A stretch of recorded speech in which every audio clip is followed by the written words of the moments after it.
E aí, tudo bem? Já investiu hoje? Seja muito bem-vindo ao meu canal no YouTube. Meu nome é Fernando Henrique, eu sou analista de valores imobiliários e hoje mais um Carta do Gestor. E no vídeo de hoje nós vamos ler a carta semanal do Fundo Versa. E como é de praxe, ao final do vídeo vamos comentar a carta. Então já curta o vídeo e se inscreva no canal. O título da carta é Para o Alto e Avante. Com os anúncios de vacinas, o ambiente global segue a impulsionar os mercados emergentes e o Brasil por tabela. Por aqui, os dados de atividade continuam animando e o aumento da pandemia não parece, por hora, que mudará tal figura. De fato, o risco fiscal ainda é o principal fator a pesar internamente, impedindo uma recuperação ainda mais robusta dos preços de ativos. Com maior clareza nesse fronte, enxergamos mais espaço para recuperação nos próximos meses. O ambiente global continuou melhorando na esteira das vacinas. Sinais disso têm sido o aumento do apetite ao risco e a melhora das perspectivas de crescimento mundial, evidenciado tanto pelo aumento dos preços das commodities, quanto pelos dados mais animadores de atividade na China. Os mercados emergentes têm sido particularmente beneficiados nesta dinâmica, com valorização tanto das bolsas quanto de suas moedas. Desde o primeiro anúncio de vacina, em 9 de novembro,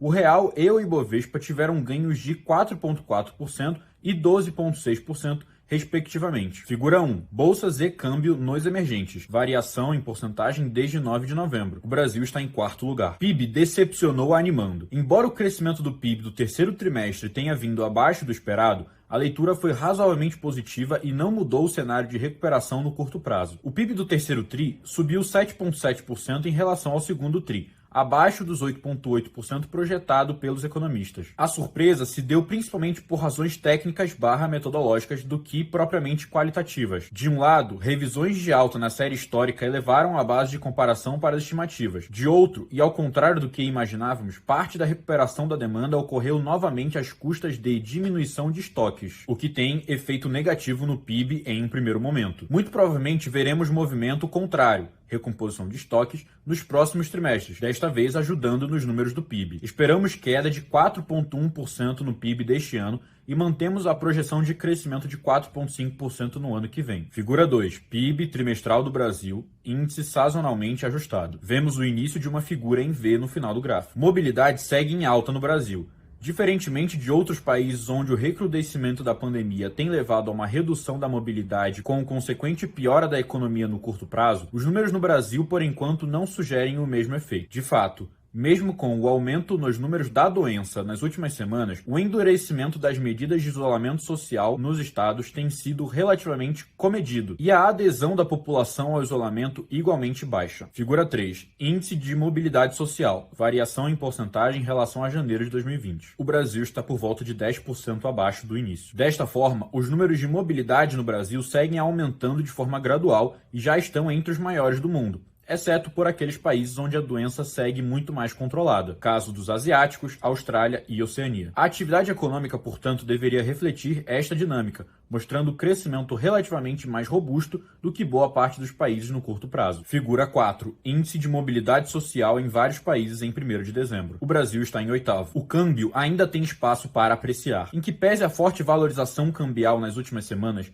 o real ainda parece barato em relação aos seus fundamentos. O dólar segue em queda pelo mundo. Os preços internacionais das commodities estão em alta, o risco país medido pelo CDS Spread também tem caído e caminhamos para zerar o déficit em conta corrente este ano. Levando em conta essas variáveis, nossos modelos de câmbio justo apontam um valor de referência na casa dos R$ 4,20. Figura 5. Taxa de câmbio real/dólar, modelo versus realizado. O câmbio nominal atual ainda tem muito a cair, considerando o modelo Fair Value. E a curva de juros ainda está pressionada. Do lado dos juros, também temos visto descompressão dos prêmios de risco nas últimas semanas, a despeito dos números mais salgados na inflação. A curva de juros, que chegou a precificar uma Selic na casa dos 6% no final de 2021, cedeu para algo como 5% nos últimos dias. Ainda assim, bastante acima dos 3% projetados pelos economistas no relatório Focus. Esta discrepância indica que ainda há prêmio de risco relevante na curva, refletindo as incertezas fiscais. Figura 6. Taxa Selic ao longo de 2021. Expectativa Focus versus curva de juros. No gráfico, vemos que a curva de juros está bem acima da expectativa do Focus, dosando o otimismo. Em geral, podemos dizer que a reação dos mercados nas últimas semanas reflete muito mais a melhora do ambiente global do que propriamente notícias positivas aqui no Brasil. Como vimos, tanto a valorização da bolsa quanto a do câmbio não destoaram tanto assim do resto do mundo, particularmente em relação a outros países emergentes. Em uma janela mais longa, gráfico abaixo, o desempenho da nossa bolsa e principalmente do câmbio ainda estão bem atrás nesta comparação. Não é novidade dizer que as incertezas fiscais continuam sendo o principal risco apesar dos mercados. Com uma das maiores dívidas públicas entre os emergentes, o Brasil não pode se dar ao luxo de sair dessa crise com um regime fiscal mais frouxo do que entrou nela. Por isso, tanta ansiedade sobre a manutenção do teto dos gastos. Nos últimos dias, as notícias, ou melhor, a ausência de notícias, parecem sugerir que o governo não está disposto a furar o teto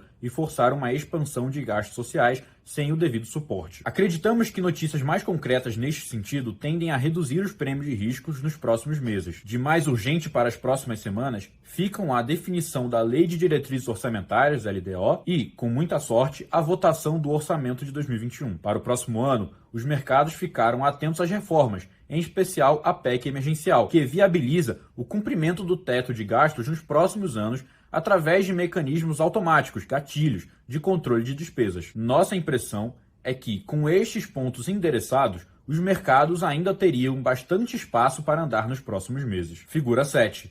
Bolsas e câmbio nos emergentes, variação em porcentagem acumulada no ano. O Brasil está em penúltimo. E essa foi a carta da Versa. No último vídeo da série Carta dos Gestores, eu comentei o básico sobre a paridade nas taxas de juros. Se você não sabe do que eu estou falando, corre lá no vídeo da Adam Capital e da Ibiúna Investimentos, que eu expliquei basicamente que se a taxa de juros é muito mais atrativa em um lugar, todo mundo vai querer investir nesse lugar, o que mexe no câmbio do país. Então, como a gente comentou hoje, a Versa tem um modelo de câmbio justo, que tenta levar em conta também outras variáveis que influenciam no câmbio, não só os juros. E é sobre isso que falaremos agora. Alguns fatores são importantes para analisar o câmbio que entram aí no modelo da Versa. E eu vou deixar aqui na descrição a carta da Versa que fala um pouco sobre isso. O primeiro fator é a atratividade global da moeda. Ou seja, se a gente está analisando o dólar, a pergunta é: como é que o mundo está percebendo o dólar hoje? O dólar está mais forte do que as outras moedas ou está mais fraco? O dólar, a gente sabe, é a moeda mais importante do mundo. É a moeda que protege o poder de compra. E quando o mundo começa a ficar avesso a risco, ou seja, quando ficam mais cautelosos, os investidores tiram dinheiro dos países emergentes, como o Brasil,